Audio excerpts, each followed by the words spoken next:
before I begin my little presentation, I want you to quickly, considering I only do have 18 minutes, to turn to the person next to you, and I want you to give them a hug for me. I want you to give a hug now, really quickly as you can. Amazing. Perfect. So, you know, I'm really glad that a British audience was so receptive to that. I grew up with a British mum, so I know what it can be like. Now there was a hormone that was just released in your body. Does anyone know what it is? Oxytocin. Thank you, my friends. Oxytocin is a hormone. It's a happy hormone, one of 4, that requires human connection in order for us to experience. Now, I became really fascinated about our neurobiological wiring after a really confronting dinner I had when I was, my first dinner ever actually on the National Mental Health Commission, when I was first appointed as a commissioner in Australia for the federal government. And I was sitting around a table of very well-versed individuals, and one of them said as a throwaway comment, you know, human nature is innately selfish. And this was after I'd spent years teaching people about love and holding people in a space where I really saw the way love and acknowledgement and belonging and acceptance allows people to become more of themselves. And as a 21-year-old sitting around a table filled with 60-year-olds, and I'm 25 now, I look 16, so at 21 I looked about 12, it was quite intimidating, right, for me to speak up. And I said to him, do you really believe that? And he said, I do, yes. And I realized the way that we've been role modeled to as a society, and how that actually fundamentally goes against everything that I've seen in my work. So I'm here to share a little bit of my story and a few of the life hacks that I've recently published in a book about love. What else? Because I love love so much, I decided to write a book about it. But one of the first fundamental triggers for me to really understand what our nature is as human beings was when I started to change the question I was asking life to, what can I get from life, to what can I give? Because growing up, I struggled a lot with my mental health, in particular an eating disorder, so much so that it almost got to a point where there was a crisis. And there was one man in particular that decided to intervene a day at school. I was going to a performance academy for art back home, and this was the first person who ever had the courage to have a confrontational but extremely loving conversation with me. And he called me into his office and he said, Nicole, I know that you're struggling. And this was after years of struggling. He was the first person to really confront me about what I was going through. And he said, I'm confronting you on this not because I want to scare you or put fear into you, but because I didn't do this when a previous student was struggling, and I promised myself I would never live with that regret again. And I remember the terror in me, realizing for the first time that I was actually going to have to do something about this fear-driven behavior, this self-harming behavior. But it was through that role modelship of love and acknowledgement that I was able to transform. So much so, he made a deal with me. And this was the first time I had been exposed to such a selfless act. He said, Nicole, do you know what my favorite thing to do in the world is? And I said, no. And I was crying. He said, my favorite thing in the world to do is have a beer after school. And I was thinking, why are you telling me this? And he said, I'm going to make you a deal. Until you hit your weight target, I'm not going to have a beer. I don't care if it takes 3 months or 3 years, that's it. Lucky for him, it didn't take 3 years. I restored my weight and I was on the way to recovery by graduation, but I was so moved by that power of acknowledgement that it became a really fundamental underpinning to my work, so much so that as an 18-year-old, I started a not-for-profit called the Rogue and Rouge Foundation in Australia. And my first radical idea at this point was to travel Australia in this van, as seen in picture 2 and 3, a yellow van named Sunny, in fact, and to travel to 300 communities across Australia and preach this message, not preach, but share this message of love and acceptance and belonging. Now, everyone in my life at that point had thought I'd lost my mind, considering, what grounds did I have to be doing this? And, considering my track record, they had quite a strong argument to make in terms of me actually potentially being, crazier than genius. I thought I was genius, and I still do. But off I went in my $3,500 diesel van, and I traveled to 300 communities in 2 years with 3 of my friends and our 2 dogs. Now, no one actually told me. I grew up in a coastal town, partially. Grew up in a coastal town. No one told me that the majority of Australia looks like this, 90% desert. So I was quite blown away when I saw, weeks on end of nothing but red dirt. But considering the amount of scope that my team and I covered, what fascinated me more than anything was we worked in communities as remote as the middle of Australia, where there wasn't a populace of more than 200 or 300 people, with Indigenous young people 12, 13, 14 years old, and we worked with corporate superstars in the middle of the capital cities, trying to reverse this stigma around mental health and show people that there was a different way to live life through acknowledgement and love and acceptance. And after working with this many tens of thousands of people, what started to become fundamentally clear was that there was a sameness that binds all of us. And that was the most incredible realization to have, because irrespective of the diversity of people we worked with, when we stripped their stories down, what we really saw was every single person wants to be loved and wants to love. Because when you're loved and when you can love, you understand your worth, you understand your belonging, you understand this sense of community that so many of us need.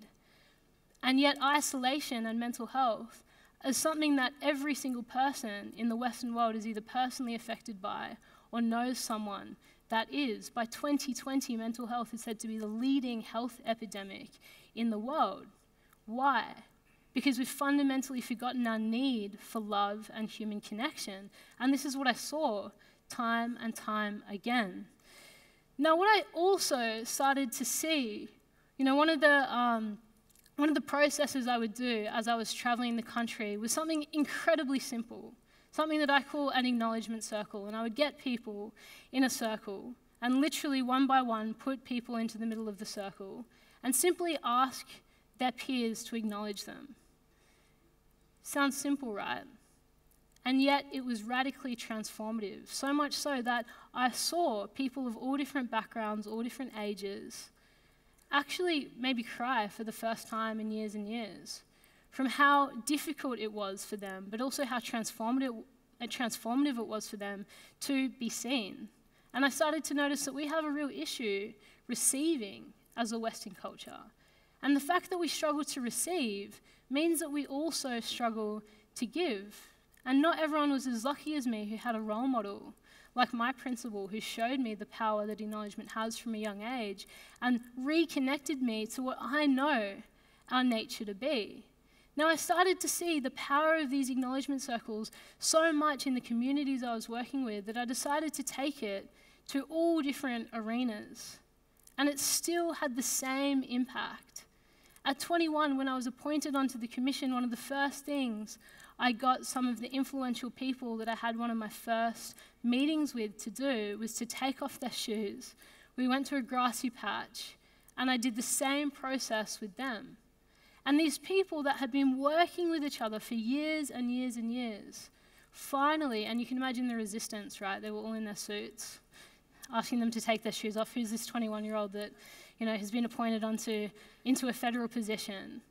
For the first time since they had been working together, I actually had an opportunity to connect. And this is something I see so much in my work, is that it only comes down to permission.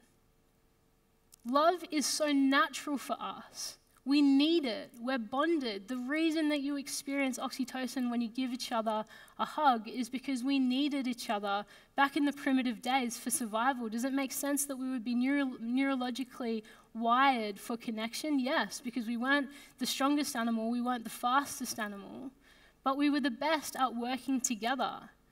In Darwin's book, The Descent of Man, and not everyone knows this about Darwin's research, he actually states that sympathy is one of the keys to our evolution. Sympathy back in the 1800s meant empathy or compassion is one of the keys to our evolution, because we need to realize our oneness and our sameness in order to evolve.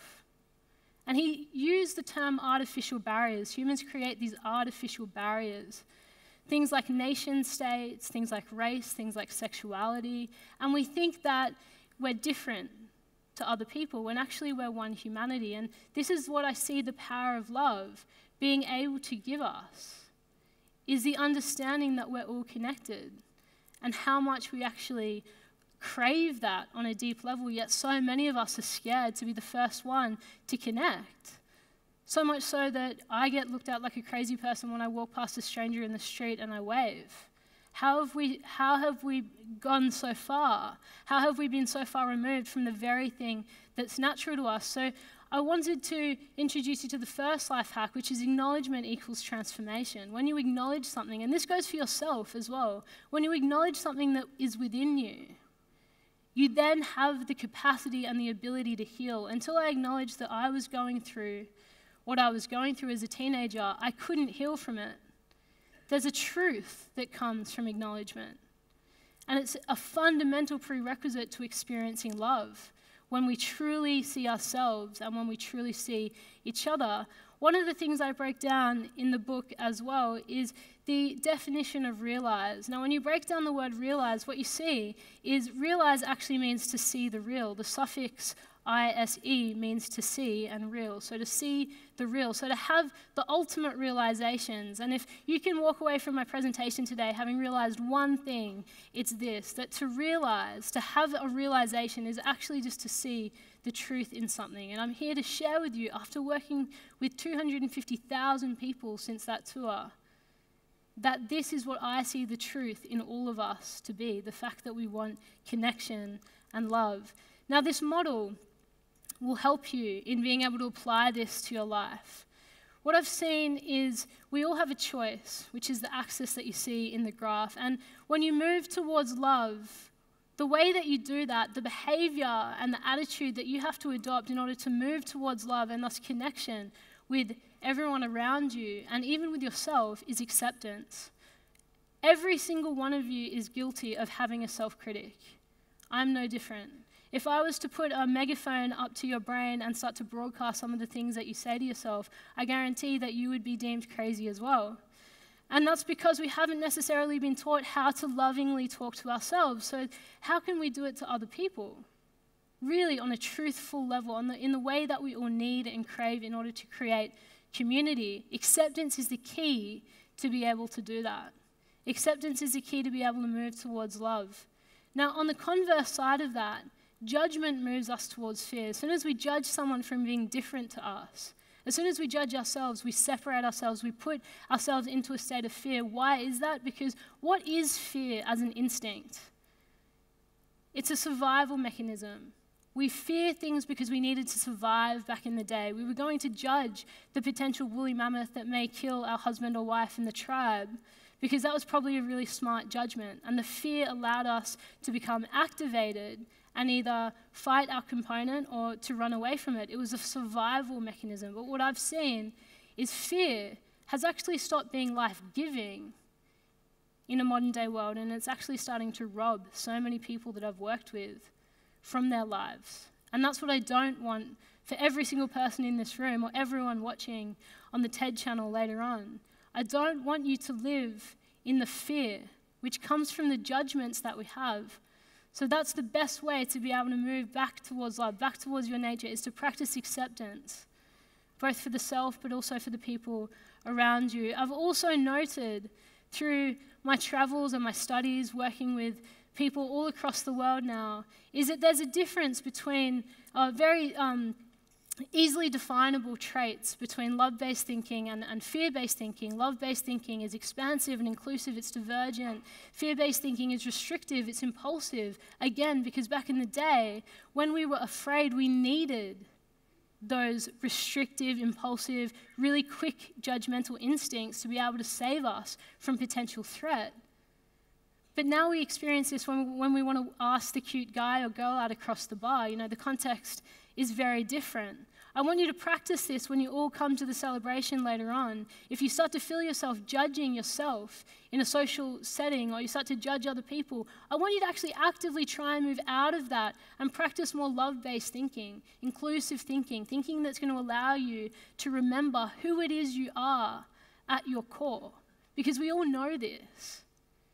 You know, it's the ancient message that all humanitarians have tried to share, from, you know, Bob Marley to John Lennon to Nelson Mandela. All of them say the same truths in different ways.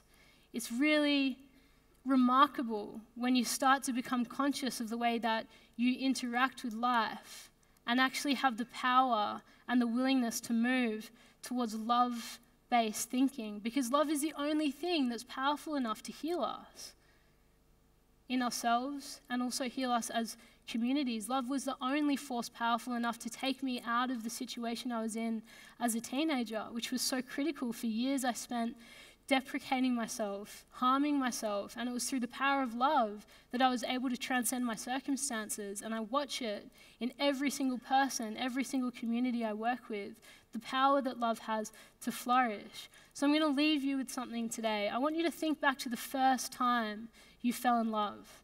I want you to remember what that feels like. There's a reason that it felt so remarkable. You know, maybe you were 6 years old in primary school, maybe you were in high school, that feeling like you could climb mountains, the feeling that you would bring the stars to earth for the person that you love. That's the state. And I use the word state very intentionally, that I know we can all operate from the more we become familiar with that state. And that's when we're able to start to bring our dreams to life, and we're able to reclaim the humanity in us. Thank you.